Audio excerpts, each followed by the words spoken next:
Hola, mi amigo querido, ¿cómo estás? Cristo viene pronto, ¿sabes?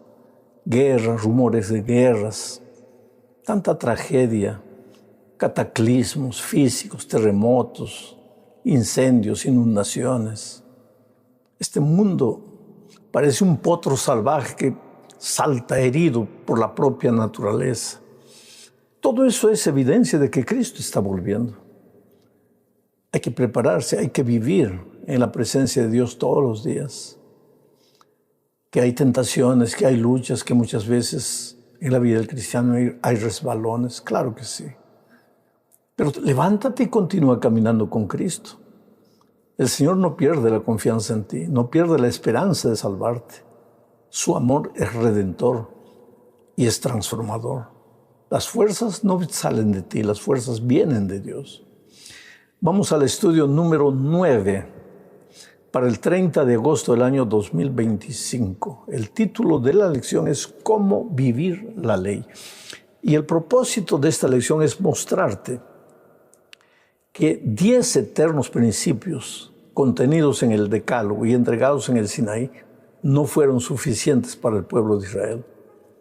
Ellos estaban tan embrutecidos por la esclavitud que habían vivido que Dios necesitó explicarles cada uno de estos principios y por eso vas a encontrar una montaña de leyes civiles, leyes sociales, leyes de salud en la Biblia. Y a veces son cosas que hoy día no tendrían ningún sentido, pero es que eran la explicación de los 10 eternos principios de la ley de Dios. Con esto en mente vamos a la primera parte. El código del pacto. ¿A qué código del pacto se refiere? Pues a todas esas leyes adicionales. Porque los 10 eternos principios de la ley fueron escritos en las tablas de piedra por el propio Dios. Pero las leyes civiles, sociales, de salud, en fin, que comúnmente se llama ley ceremonial, esos fueron escritos en otro libro aparte, llamado el Código del Pacto. Dios dio leyes adicionales porque los principios de la ley de Dios necesitaban ser aplicados a la vida cotidiana y el pueblo no entendía solamente los principios. Entonces leo Éxodo 21, 1 y 2, dice así: estas son las leyes que les propondrás. Y aquí leyes ya no está hablando de los 10 eternos principios de la ley de Dios. Está hablando de otra cosa. Dice, estas son las leyes que les propondrás. Si comprares siervo hebreo, 6 años servirá, mas el 7º saldrá libre de balde, o sea, de gracia. Leo este texto solo como un ejemplo de las tantas leyes civiles. Esta ley decía, si compras un siervo hebreo, como un siervo hebreo, un esclavo hebreo. Pero ¿cómo esclavo hebreo? ¿Cómo es que en el pueblo de Dios habían esclavos? Es que, querido, a veces la gente no administraba su dinero, no sabía administrar su dinero. Malgastaba el dinero y después se endeudaba. Y después pedía dinero prestado y después no podía pagar el dinero prestado. Y cuando estaba lleno de deudas, de acuerdo a las leyes también de aquel tiempo, pues él iba como un siervo del hombre que le había prestado dinero. Pero el hombre rico que había prestado dinero podría abusar de eso. Entonces Dios les da una ley con relación al siervo. Dice, si comprares siervo hebreo, 6 años servirá, mas el 7º estará libre, gratis, porque ya con sus 6 años de trabajo te pagó la deuda. Ese es un ejemplo de una ley civil que Dios dio al pueblo de Israel. Pero el principio de esa ley, ¿cuál era? No matarás, por ejemplo. Pero esto es una explicación de no matarás. ¿Por qué? Porque tú entiendes que matar es solo quitarle la vida al otro. Pero cuando lo estás sofocando todos los días, no le estás matando lentamente. Y cuando el amor de Dios no ha llenado tu corazón, eres capaz de matarlo a la vida toda, todos los días, poco a poco. Entonces Dios tenía que explicar que no basta decir no matarás, sino que cómo se vive esto en la vida diaria. En este caso particular es de esta manera. Eso es lo que está diciendo Dios. Segunda parte de la lección, más leyes. Leo Éxodo 21, 15 y 16. Dice así: el que hiriere a su padre o a su madre morirá. Asimismo, el que robare una persona y la vendiere, o si fuere hallada en sus manos, morirá. Una ley brava, una ley difícil. Pero recuerda que Israel está en un gobierno teocrático. O sea, no es democrático, es teocrático. No es autocrático, es teocrático. Dios es el líder. Dios es el que da las órdenes. ¿Y qué Dios? Un Dios que no erra. Un Dios que no comete errores. Un Dios que no se equivoca. Un Dios que todo lo sabe.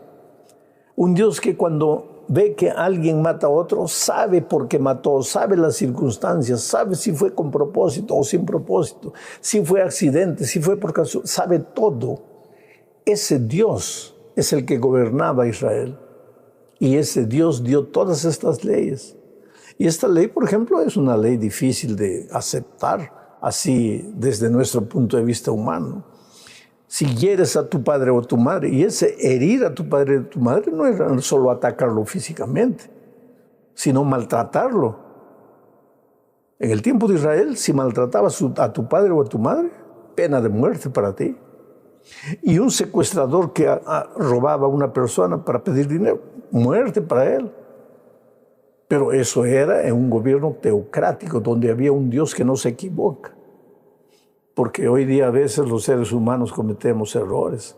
Yo me acuerdo, por ejemplo, cuando yo era un jovencito allá en Perú, yo tenía 12, 13 años, se hablaba mucho del monstruo de Armendáriz. Armendáriz es una cueva que queda cerca al mar, en Barrancos, Chorrillos, por ahí. Una niña fue encontrada muerta, violada y muerta, 6 años. Salieron buscando al delincuente y encontraron la cueva de Armendáriz y ahí un mendigo y una ropita de la niña estaba ahí. Entonces prendieron a ese hombre, lo condenaron a muerte, porque en esos tiempos existía la pena de muerte en el Perú, y lo mataron. Días después de la muerte de este hombre, encontraron a otro violador, lo prendieron, y al sacarle la información, él confesó que él había matado a la niña de 6 años.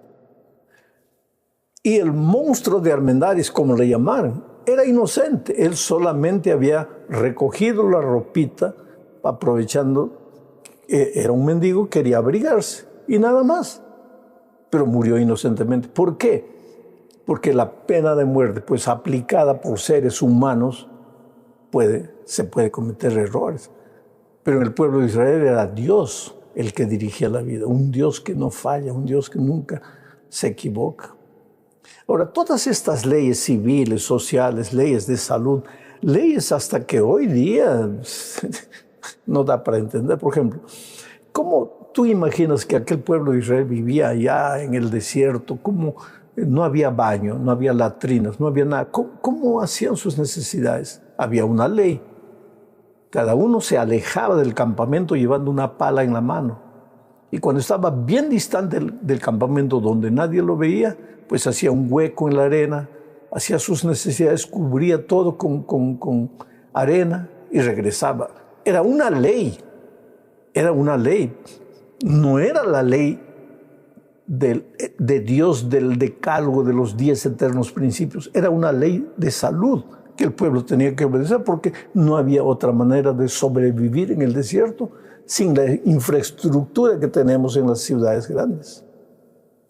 Hay mucha diferencia entre el decálogo, la ley de Dios, los 10 eternos principios que Dios dio en Sinaí, que las leyes civiles, sociales, de salud que fueron registradas en un libro.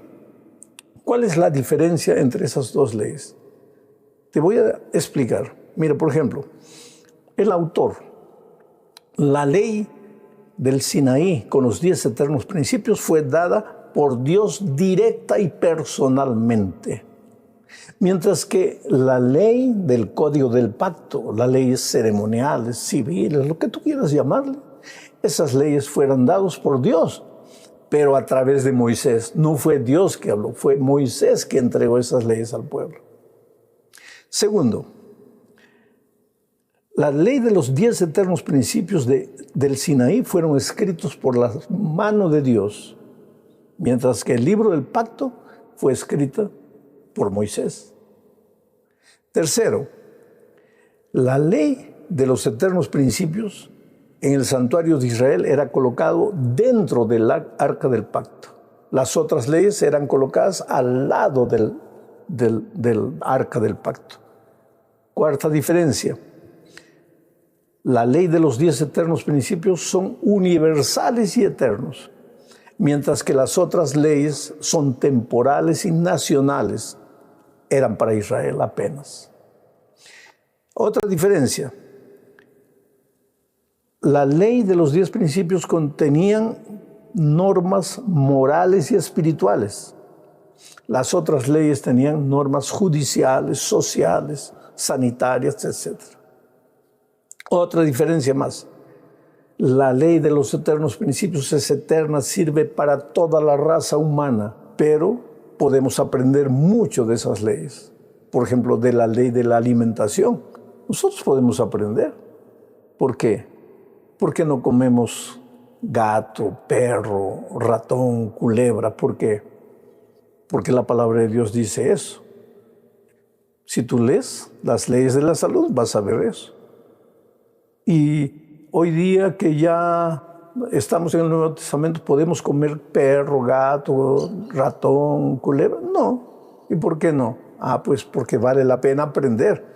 No te vas a perder, pero vas a aprender para tu propia salud y vas a ser feliz. Porque esas leyes del libro del pacto fueron entregadas para el pueblo de Israel, para la felicidad y la armonía, que en realidad eran una explicación detallada, mínima, para ser aplicada a la vida diaria, extraídas de los 10 principios de la ley de Dios. Vamos a la tercera parte, el plan original de Dios. Mira, el plan original de Dios cuando sacó a Israel de Egipto no era que Israel conquistase la tierra de Canaán. No. Era que Israel recibiese la tierra de Canaán por gracia. Y leo lo que dice Éxodo 23, 20 al 23. Mira, he aquí yo envío mi ángel delante de ti para que te guarde en el camino y te introduzca en el lugar que yo he preparado. Guárdate delante de él y oye su voz. No le seas rebelde, porque él no perdonará vuestra rebelión, porque mi nombre está en él. Pero si en verdad oyeres su voz e hicieres todo lo que yo te dijere, seré enemigo de tus enemigos y afligiré a los que te afligieren. Hay algunos pensamientos interesantes en este texto. He aquí yo envío mi ángel delante de ti. ¿Quién es ese ángel? El Señor Jesucristo. ¿Cómo acompañaba al pueblo de Israel? En la columna de fuego, en la nube que los protegía, en la roca, en el maná. Cristo estaba en todo. Cuando Cristo dijo personalmente en esta tierra, comed mi carne, no se estaba refiriendo al maná. Pero no era comer en el alma, comer en el espíritu, era asimilar sus enseñanzas, era vivir una vida de comunión con Él. El ángel del Señor Cristo acompañó al pueblo de Israel en todo el tiempo.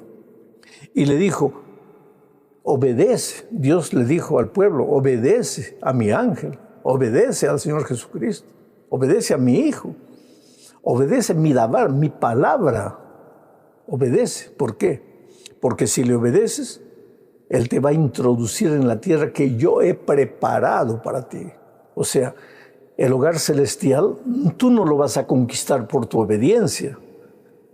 El hogar celestial va a ser un regalo de amor, por gracia entregado a ti. Así como Canaán para el pueblo de Israel fue un don gratuito. ¿Qué hicieron ellos para derribar los muros de Jericó? Nada. Tocaron trompetas, alabaron el nombre de Dios. Pero las murallas cayeron y ellos entraron y recibieron la tierra por gracia. Vamos a la cuarta parte de este estudio. Vamos a estudiar algo medio complicado aquí, ojo por ojo. Cuando Jesús estuvo en esta tierra, Él dijo en Mateo 5, 38 y 39 lo siguiente: oísteis que fue dicho, ojo por ojo y diente por diente. Pero yo os digo, no resistáis al que es malo, antes a cualquiera que te hiera en la mejilla derecha, vuélvele también la otra. ¿Por qué en el Antiguo Testamento existía la ley ojo por ojo, diente por diente? Es decir, el que la hace las paga. ¿Por qué? Para evitar que las personas se hicieran justicia por sus propias manos. Entonces, si alguien te ofendía, había una junta de ancianos que te decía cuál era el castigo que el otro iba a recibir. Pero ojo por ojo, diente por diente. El que las hace, las paga. Pero con Cristo es diferente. ¿Por qué? Porque Cristo viene no a transformar las leyes. Cristo viene a transformar el corazón. Y cuando una persona es convertida, ya no toma la venganza en sus propias manos. Ya no quiere hacer justicia por sí misma. Ahora, ni siquiera confía en los hombres, porque los hombres de la justicia humana fallan constantemente, porque también son seres humanos. Y muchas veces fallan sin querer y otras veces fallan queriendo. Pero cuando has sido transformado por Cristo, tú confías en Dios y Él no falla. Por eso la venganza no es divina, es diabólica. El sentimiento de vengarse, ese es un sentimiento malo, pecaminoso. Y el cristiano transformado por Cristo no debe dar lugar en su corazón al sentimiento de venganza. Mira lo que dice Romanos 12, 19. No se vengan ustedes mismos, amados míos, antes den lugar a la ira de Dios. Porque está escrito, mía es la venganza, yo pagaré, dice el Señor. Ahora, ¿qué decía Deuteronomio 32, 35 en el Antiguo Testamento? Mía es la venganza y la retribución. A su tiempo su pie resbalará, porque el día de su aflicción está cercano y lo que les está preparado se apresura. Quiere decir, en el Antiguo Testamento también la venganza era de Dios. Pero como el gobierno era teocrático, pues esa reunión de sacerdotes, de consejeros que determinaban la sentencia de un ofensor, pues era recibida casi directamente de Dios. Por eso la ley de ojo por ojo, diente por diente. Pero hoy ya no hay un gobierno teocrático. Hoy día somos libres para hacer lo que querramos. Hemos escogido nuestros propios reyes. Escogemos nuestros propios gobernantes. Y como digo, nuestra justicia humana hoy está destruida. Entonces el cristiano tiene que aprender a confiar en Dios.